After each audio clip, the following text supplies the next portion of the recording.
I used to believe borders were everything. Lines on maps decided who deserved safety, who belonged, who had rights, and who had to beg. I argued about it endlessly, online, at dinner tables, in my own head. I said nations collapse without borders. That order depends on lines, that God Himself must respect them. I said heaven probably had them too. I was confident, I was loud, and I was very wrong. The night I died was quiet, ordinary, unremarkable, no drama, no warning. My heart simply failed while I was awake, mid-thought, standing in my own kitchen. There was no pain at first, just a strange pressure, like the world pulling away from me. I remember thinking I needed air, then realizing I was breathing just fine. My body was the thing failing, not me. That distinction didn't make sense until later. I collapsed, but I didn't fall. My body hit the floor, yet I stayed standing. That's when I understood something had gone terribly wrong. I looked down and saw myself, eyes open, mouth half-formed around a word I never finished. The room felt distant, like a memory already fading. I tried to shout. Nothing came out. I tried to move. I didn't need to. Then the room folded in on itself. Not darkness, distance, like stepping backward through a curtain made of silence. There was no tunnel, no spinning lights, no angels singing, just separation. Clean. Final. The certainty that a line had been crossed, and there was no passport to go back. I felt myself moving, not forward, not upward, but inward, deeper than thought, deeper than belief. And with that movement came knowledge I had never learned. I was dead, and this was not a metaphor. No arguments left, no opinions to defend. No country to claim. I found myself standing in a vast openness that had no sky and no ground. Yet I stood. Light existed without a source. It didn't shine, it revealed. Every memory I carried was suddenly present, not replaying, but known. Not just what I did, but why I did it. Not just my words, but the weight they placed on others. Excuses did not survive here. Context did not soften anything. That's when I realized something else that terrified me more than death itself. I had arrived with nothing. No status. No nationality. No side. All the labels I used to define myself had not followed me across the line. And then, without sound, without motion, without introduction, He was there. Not approaching, not appearing, simply present. More real than existence itself. I knew who He was before I saw His face. Every cell of whatever I was now recognized Him instantly, like truth recognizing its source.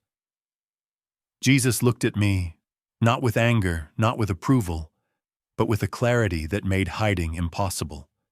And before I could speak, before I could explain myself, before I could defend the world as I thought it should be, He said one sentence that shattered everything I believed I knew. Every nation has a border, He said. My heaven has only one door. And I knew, absolutely knew, that I was standing in front of it. I looked around, expecting gates, walls, guards, something familiar, something official. I had spent my life believing that anything valuable had barriers, checks, qualifications. Heaven, I assumed, would be the most guarded place of all. Instead, there was only the door. It didn't glow. It wasn't massive. It didn't intimidate. That unsettled me more than any judgment scene could have. It stood alone in the open expanse, simple and unmistakable, as if it had always been there and always would be. No inscription, no lock, no handle, just a presence that quietly declared, "This is the way." I realized then that the fear rising in me wasn't fear of punishment. It was fear of irrelevance. Nothing about me, my education, my arguments, my loyalties, seemed to matter here. I waited for Jesus to ask something. My name, my beliefs, my intentions. He didn't. I broke the silence myself. My voice existed without sound, yet he heard it. "Who is allowed through?" I asked. Jesus turned his gaze fully toward the door, then back to me. His eyes were not soft. They were not harsh either. They were precise, like truth without decoration. "Those who come through me," he said. I felt a surge of relief and confusion all at once. I believed in him. At least I thought I did. I had defended Christian values publicly. I had spoken his name often, sometimes loudly, sometimes angrily, sometimes as a weapon. Surely that counted for something. "But I believed," I said quickly. "I spoke for you. I argued for order, for structure, for protecting what matters." Jesus didn't interrupt. That was worse than being corrected. "You spoke often," he replied, "but you did not always see." Then he did something I wasn't prepared for. The space around us changed, not dramatically, not violently, but with purpose. Scenes unfolded around us, not like visions, but like undeniable realities. Moments from my life appeared, suspended in the light. I saw myself arguing online, dismissing suffering as weakness. I saw myself reduce people to categories: illegal, outsider, threat, burden. I saw my words land on strangers who already felt unwanted. I saw the satisfaction I felt when I won an argument, and how little I cared who was wounded by it. I tried to speak. The scenes continued. I saw refugees on the news and how quickly I scrolled past. I saw homeless people I avoided eye contact with. I saw how often I confused moral certainty with compassion, and how easily I sacrificed the second to protect the first. I was defending order, I said, desperate now. A nation needs rules. Borders protect people. That's just reality. Jesus finally turned fully to me again. "Borders can protect," he said. "They can also excuse cruelty." The words didn't accuse. They revealed. I felt exposed, not shamed, seen, completely seen, not as a villain. Not as a hero, but as someone who had loved ideas more than people. I looked at the door again. It hadn't moved. It hadn't changed. But now I understood something terrifying. The door was not impressed by how loudly I claimed to stand for God. It responded only to whether I had learned to love like him. Then Jesus said something that made my entire identity tremble. "Many will stand here convinced they belong," he said, "because they defended my name. But they never learned my heart." I realized then that the door was not checking passports, beliefs, or affiliations. It was responding to likeness. And I didn't know, truly didn't know, how much of his likeness I carried. I kept waiting for a verdict, a signal, something to tell me whether I was in or out. The silence around the door was unbearable, not empty, but deliberate. It wasn't waiting on Jesus. It was waiting on me. I asked the question I had avoided my entire life. "Is this where people are separated?" I said. "The saved from the lost?" Jesus didn't answer immediately. Instead, he gestured, not with his hand, but with his presence. And the space widened again. What appeared next unsettled me more than the scenes from my own life. I saw crowds, not small groups, nations of people. They came from everywhere, every language, every culture. People I would have instinctively labeled as us and them. There were people I would have assumed were righteous, standing beside people I would have quietly dismissed as hopeless. But there was no grouping by nationality, no separation by ideology, no visible division between left and right, rich and poor, religious and secular. I searched for familiar boundaries. There were none. Instead, something else separated them, something invisible, yet unmistakable. Some moved naturally toward the door, not rushing, not fearful, but drawn, as if they recognized it. Others stood still, confused, offended, even angry. They argued. They demanded explanations. They pointed at their resumes of faith, their suffering, their sacrifices. None of that moved the door. "What's the difference?" I whispered. Jesus answered quietly, "They know my voice." I watched as a woman stepped forward, someone I would never have expected. She had no visible symbols of faith, no posture of confidence, but she carried something unmistakable, humility that had been learned through pain, and love that had cost her something real. She didn't look at the door as a reward. She looked at it as home. She passed through without hesitation. Then I saw a man I recognized instantly, not personally, but by type. Religious, certain, loud in life. He walked forward with entitlement, speaking as if the door owed him access. When he reached it, nothing happened. He argued.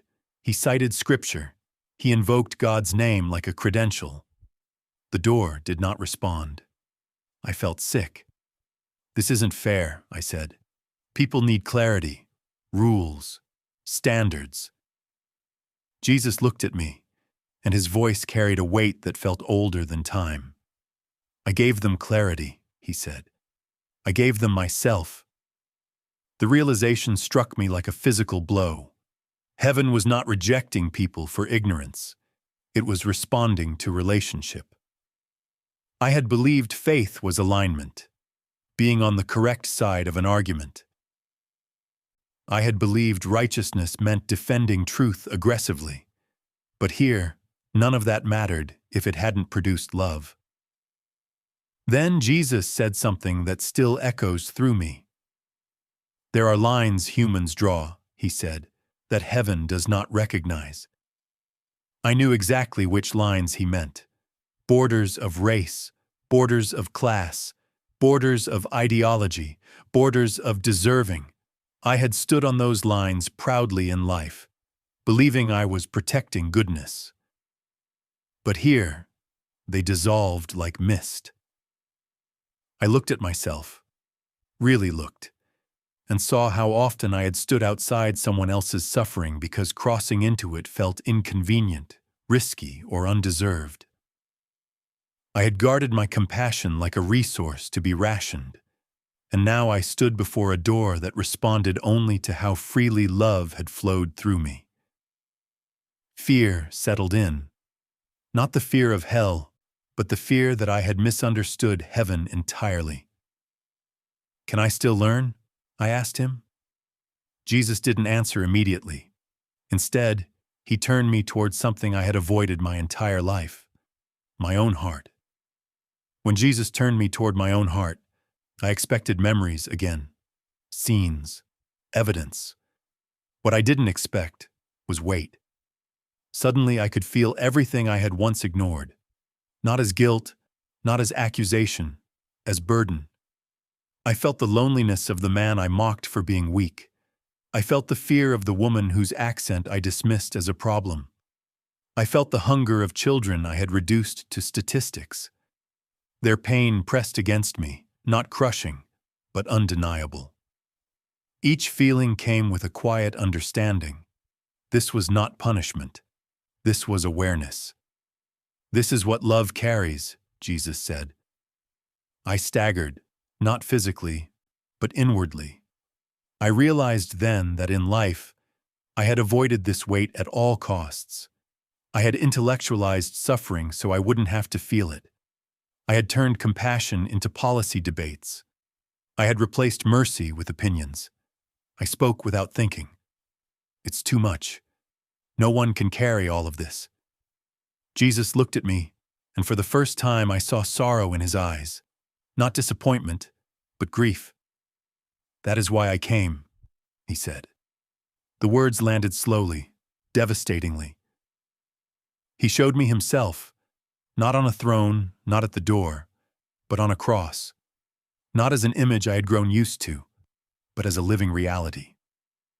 I felt the weight he carried, not symbolically, but truthfully. Every pain I now felt in fragments, he had borne in fullness. Every life I had reduced to an argument, he had loved individually. "You debated borders," he said softly. I crossed them. I saw him touching lepers, speaking with outcasts, standing between the guilty and the stones meant to crush them. I saw how often he offended the righteous to reach the broken. How rarely he protected his reputation when love demanded risk. And then he showed me something that shattered me completely. He showed me moments when I almost chose differently. Times when I felt compassion rise and pushed it down. Times when I knew the right thing and chose comfort instead.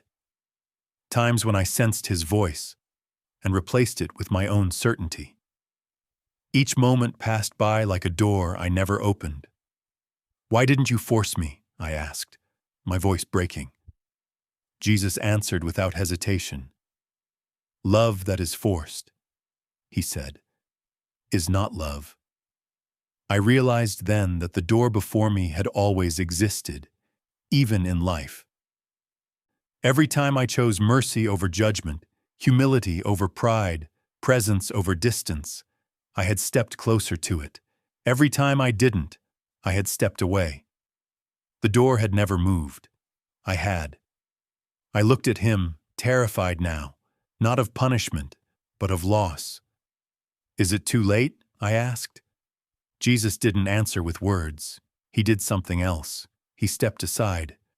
And for the first time I stood directly in front of the door, alone. It did not open, but it didn't close either. It waited.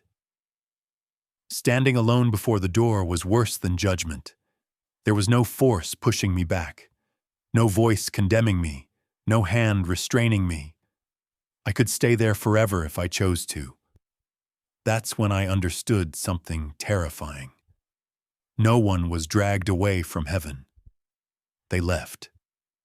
The space beside me began to fill, not with crowds, but with individuals. Each stood where I stood, facing the same door, hearing the same quiet invitation. And one by one I watched what they did. Some looked at the door and wept, not because it was closed, but because entering meant letting go of who they insisted on being. Pride weighed more than fear. They turned away, shaking their heads, saying things like this shouldn't be necessary or I was right. The door didn't argue with them. It let them go. Others stepped forward and stopped short. They saw themselves clearly for the first time, without excuses, without narratives, and they recoiled. Not because they were rejected, but because the truth felt unbearable. To enter meant agreeing with it. To enter meant repentance that wasn't verbal, but total. I recognized that feeling. Then I saw something that crushed me. Some people could have entered, but didn't want to be changed. They wanted heaven without transformation, joy without surrender, reward without humility. They wanted God to affirm them, not remake them, and the door would not do that.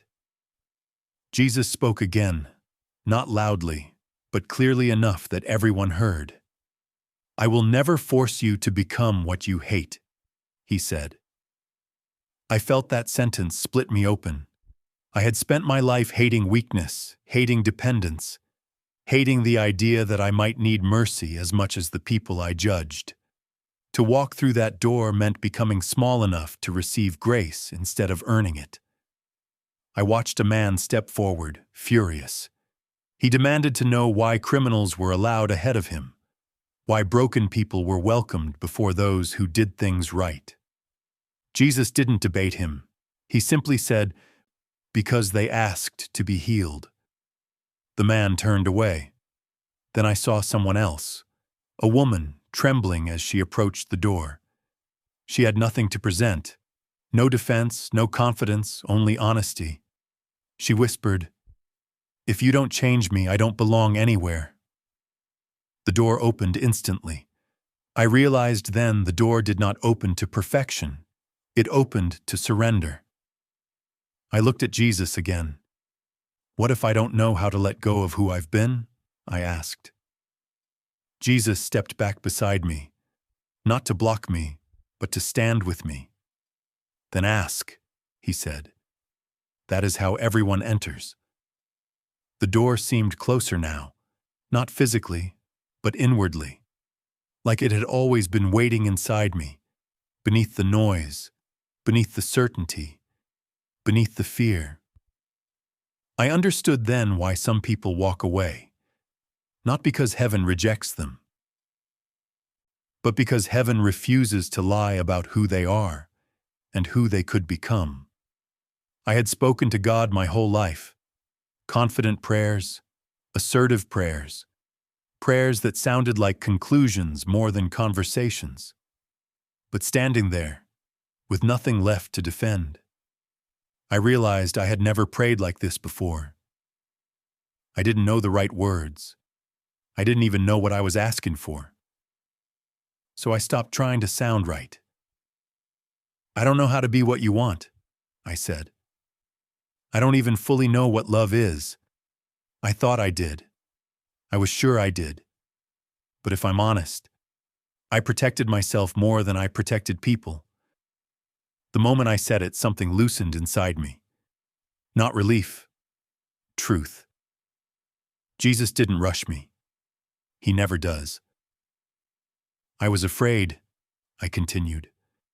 "Afraid that if I opened myself too much, I'd lose who I was. Afraid that compassion would cost too much.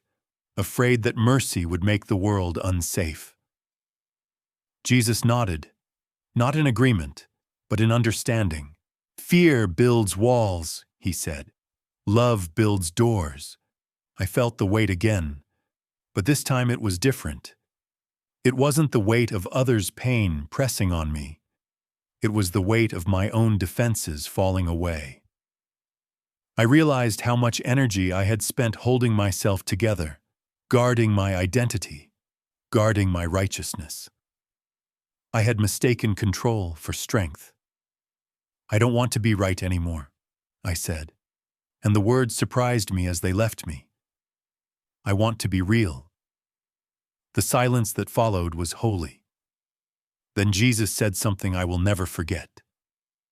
"That prayer," he said, "opens the door." I looked. The door hadn't swung wide. It hadn't burst open in light. It had simply cracked, just enough to let something through. Warmth, not emotion, not comfort, belonging. I understood then that the door didn't open all at once because transformation doesn't happen instantly. Heaven wasn't a reward waiting on the other side.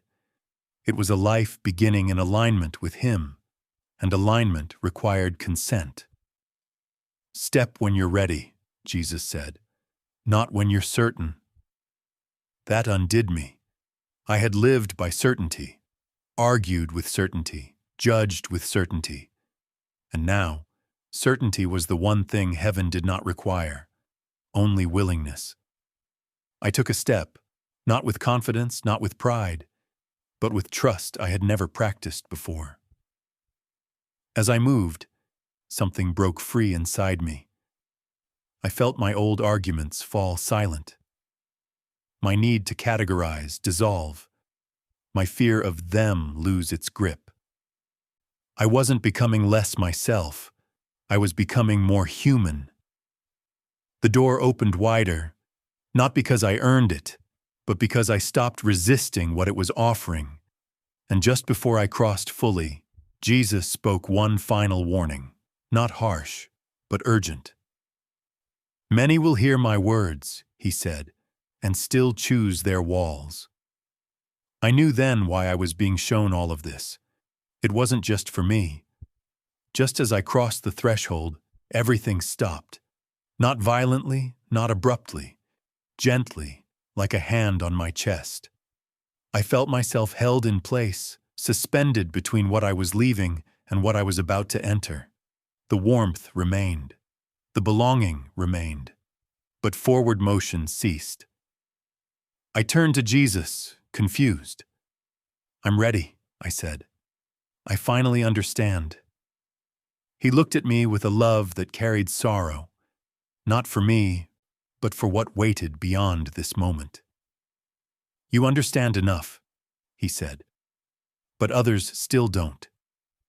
The space behind me opened, and I saw the world again, not as I once lived in it, but as it truly was, people shouting past each other, drawing lines, building walls with words, declaring who belonged and who didn't, all while using God's name to justify it. I saw myself among them, my old self, certain, loud, convinced I was helping. "You will return," Jesus said. The word struck me like a blow. Return meant pain, confusion, being misunderstood, losing the peace I had just found. "They won't listen," I said. "They'll say I'm weak or compromised or that I've abandoned truth." Jesus didn't deny it. "They said the same about me." I felt fear rise again, but it was different now. It wasn't fear of being wrong.